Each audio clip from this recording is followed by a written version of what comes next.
ABS-CBN, excited na sa Christmas Station ID 2025. Maagang nadarama ang diwa ng Pasko sa Kapamilya Network. Excited na ang ABS-CBN sa kanilang taon ng Christmas Station ID na inaabangan ng milyong-milyong Pilipino sa loob at labas ng bansa. Taon-taon ay nagiging tradisyon na ng kapamilyang maghatid ng inspirasyon, pag-asa at pagmamahal sa pamamagitan ng kanilang Christmas Station ID. Kaya naman ngayong 2025, inaasahan na mas magiging espesyal at makabuluhan ito.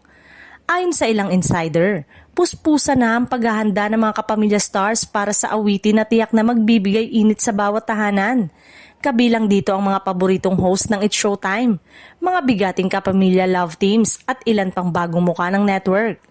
Malaki rin ang posibilidad na ang tema ngayong taon ay magbibigay diin sa pagkakaisa at pagmamahala ng pamilyang Pilipino, lalo na't patuloy na hinaharap ng bansa ang iba't ibang hamon.